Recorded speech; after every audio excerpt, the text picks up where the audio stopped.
Hello world, long time no talk to.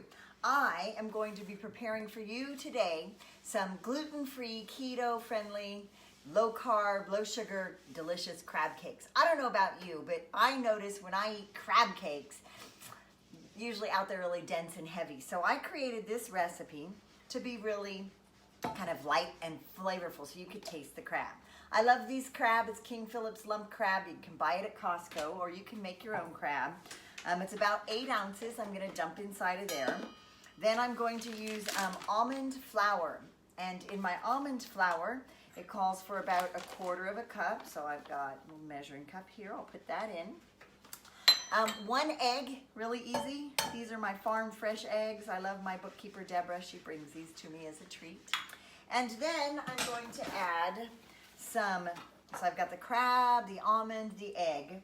And I'm going to add some onion for some flavor. And if you're dicing up your onion, leave the hairy butt end on to keep it together. And then just kind of go down vertical and horizontal. And I like to take it straight from here and put it in my bowl, right? So put about, I don't know, to taste, a tablespoon or so of onions for your delicious crab cake. Slice that up.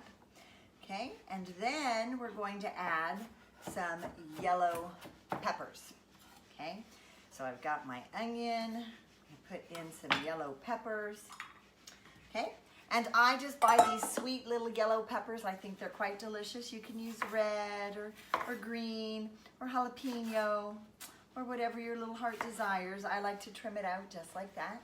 Get rid of the bottoms. Then I take them all long ways, skin side down, cut them small, thin strips, okay, small thin strips, and then just kind of dice them up. So I like them to be really small inside of my crab cake so they don't take away any flavor, okay, but they just add a nice little profile of deliciousness to it. Okay, so I've got the yellow peppers going. Okay, then drop those in. I'm going to simply take and add some celery. Celery is an actual substitute for salt, okay?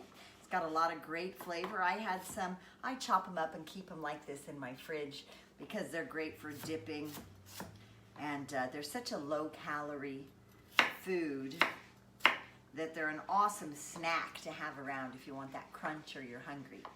Okay, so I've got my little peppers. I'm dicing those, you can see, quite thin as well, nice and small for my crab cake.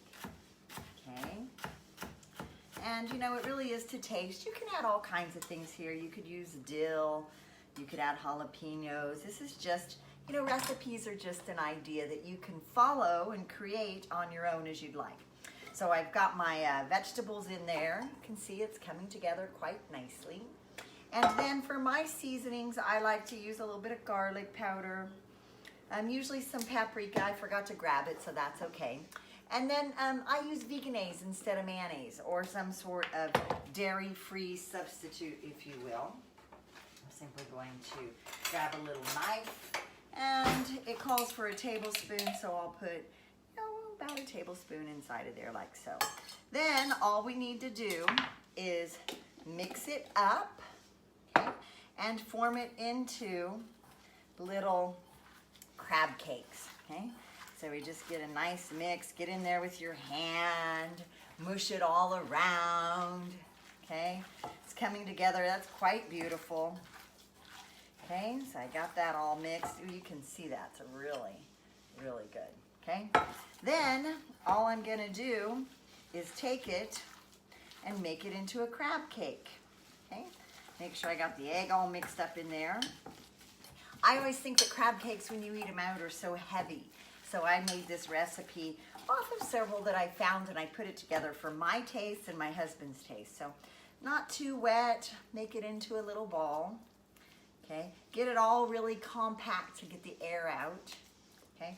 It's not quite the size of it's a little bigger than a golf ball, and I'll just flatten that out, get it nice, and then I round the edges, okay? Get those edges nice and round, and I'll make my little beautiful my little crab cakes.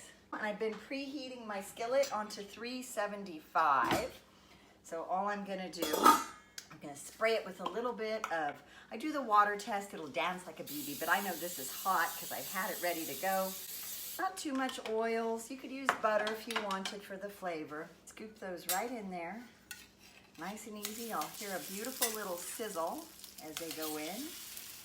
Okay, and there we go. They should fry probably about 3 to 6 minutes per side. So while those are frying up quite beautifully, what I'll do is I'll start my little side dish. This beautiful tomato that I bought at the farmer's market and some lettuce. So I'll plate it, okay?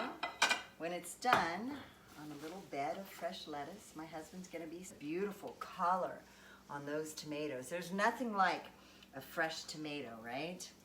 Right off the vine. So we've got that ready, and then when the crab cake comes, I'll place the crab cake on there because we eat with our eyes, right? Quite beautiful. And then for my sauce, which I pre-made one of these the other day, so it's ready to go in its little packet. Guys, what I'll do is I'll take a picture and I'll post it. If you'd like the recipe, you can contact me, private message me, and I'll send it out to you. Put it on, just so you can kind of, oh, look at that, I flipped it, so you can see it. Ooh, that one turned out really pretty. Can you see it in there? See the one I flipped? Very nice. So about another 6 minutes per side, and those delicious little treats will be ready for us to eat. This is me, Melissa Curry, signing out. Dream Life Total Wellness. Let thy food be thy medicine, said Hippocrates, a very, very, very wise man.